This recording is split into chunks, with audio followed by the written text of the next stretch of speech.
Então, 1% do eleitorado nacional, mas tem mais. Essas assinaturas devem ser obtidas em pelo menos 5 estados. Então, não é possível esse número todo de assinaturas recolhido de um estado só. Então, é necessário 5 estados.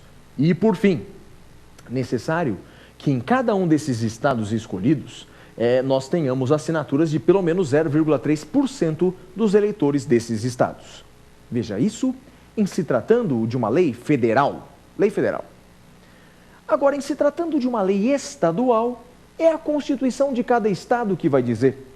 Portanto, é a Constituição do Estado de São Paulo, do Estado de Minas, que vai trazer aí os requisitos para a edição da lei de iniciativa popular estadual. E, por fim, lei municipal. Aí a própria Constituição brasileira, a Constituição Federal, diz, lá no artigo 29, diz que para se criar um projeto de lei de iniciativa popular, de lei municipal, aí tem que ter 5%, pelo menos, 5% do eleitorado municipal. Tudo bem?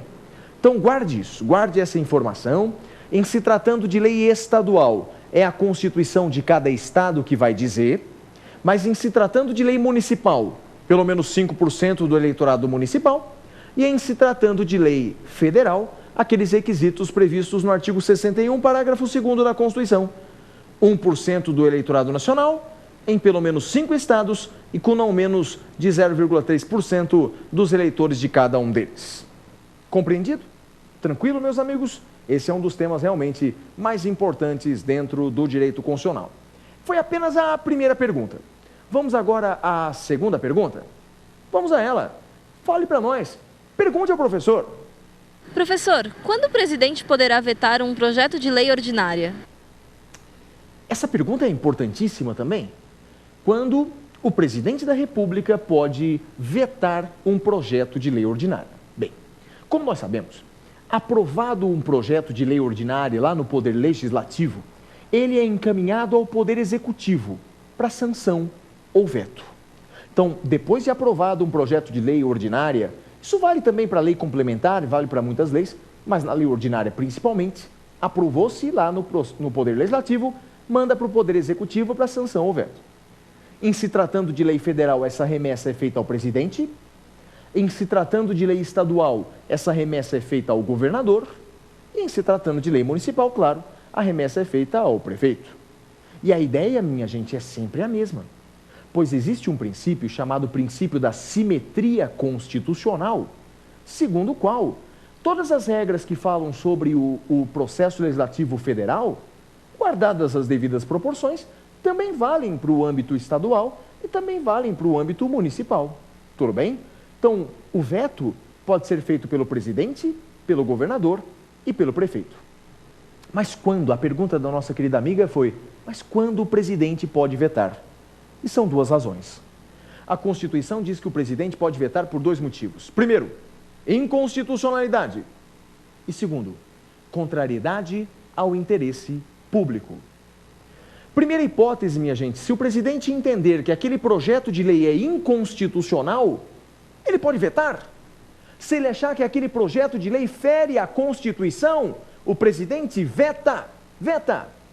Esse veto recebe o nome de veto jurídico, porque as razões desse veto são razões jurídicas, inconstitucionalidade, que nada mais é do que a contrariedade daquele projeto de lei à Constituição Federal. Outra possibilidade, não é? Que o presidente pode vetar um projeto de lei é se aquele projeto é contrário ao interesse público. Nessa hipótese, chamamos o veto de veto político. Veto político. Então, o veto, por ser contrário ao interesse público, é o veto político.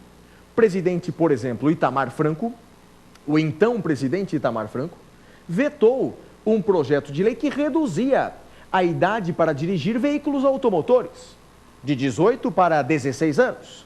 Portanto, aos 16 anos, disse o Congresso, através de um projeto de lei, poderia já, o adolescente aí de 16, 17, poderia dirigir. E o então presidente Itamar Franco vetou esse projeto de lei, dizendo que ele era contrário ao interesse público. Compreendeu? Então, o Executivo pode vetar um projeto de lei inconstitucional, veto jurídico, ou contrário ao interesse público, veto político. Bacana? Essa foi a segunda pergunta que nos foi endereçada. Vamos à próxima pergunta, vamos ver o que os alunos de todo o Brasil têm a nos perguntar? Vamos a ela? Pergunte ao professor. Professor, no Congresso Nacional, quem é a casa iniciadora para a discussão de um projeto de lei ordinária? Todos nós sabemos, e eu já lhes disse isso no primeiro bloco do programa de hoje, que o Congresso Nacional é composto de duas casas: Câmara dos Deputados e Senado Federal. A Câmara dos Deputados representando o povo. Aliás, é por isso que a Câmara dos Deputados tem um número diferente de deputados federais para cada estado. O estado que tem menos deputados federais tem 8. O estado que tem mais tem 70. Então, esse número é variável, varia de 8 até 70. Já o Senado Federal é diferente. O Senado Federal representa os estados e o Distrito Federal. E é por isso que o número de senadores para cada estado é sempre o mesmo: 3. 3 senadores para cada estado, 3 senadores para o Distrito Federal. Então, temos essas duas casas, não é? Câmara dos Deputados e Senado Federal.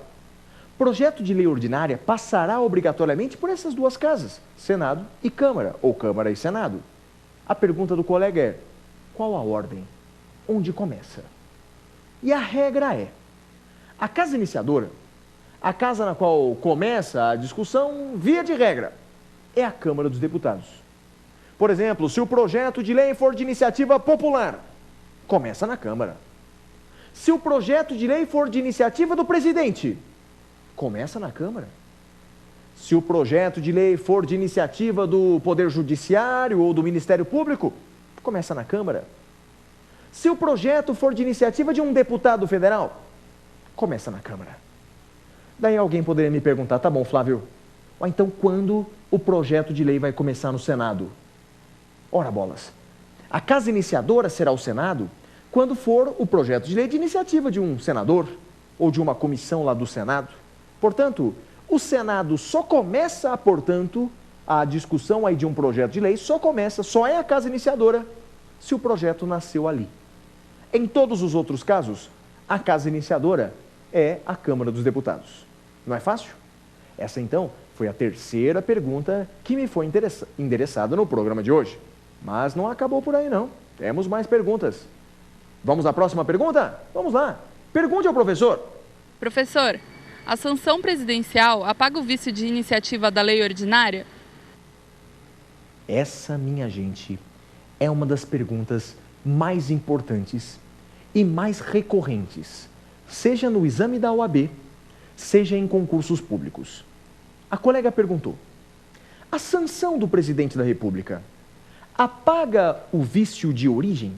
Ou seja, apaga o vício de iniciativa? Vou dar um exemplo disso na prática. Imaginem que o projeto de lei ele começou errado. A gente viu que o projeto de lei ele pode, via de regra, ser iniciado pelo presidente, pelo Congresso e pelo povo, não é? Mas eu disse que há casos de iniciativa privativa do presidente, por exemplo, quando fala de um projeto de lei que aumenta ou modifica o efetivo das Forças Armadas. Imagine esse caso. Imagine que, em vez de ser um projeto feito pelo presidente, imagine que esse projeto foi erroneamente feito por um deputado ou erroneamente feito por um senador. Está errado, né? Tem ele um vício de origem. Daí eu pergunto a vocês: qual a consequência disso? E se esse vício de origem for adiante e o Congresso Nacional aprovar aquele projeto de lei? Chega nas mãos do presidente e o presidente concorda, o presidente sanciona. Essa sanção do presidente apaga aquele vício inicial? Sim ou não? Não. Não apaga, minha gente. Segundo a jurisprudência atual do Supremo Tribunal Federal, não apaga a sanção presidencial, não apaga o vício de origem, não apaga o vício de iniciativa. Esse vício de origem, esse problema no processo legislativo, nós chamamos de inconstitucionalidade formal. Aquela lei é inconstitucional. É inconstitucional porque feriu o seu processo legislativo. Guarde uma coisa: existem 2 tipos de inconstitucionalidade: a inconstitucionalidade material e a inconstitucionalidade formal. Inconstitucionalidade material é o vício no conteúdo da lei, essa inconstitucionalidade material, quando a matéria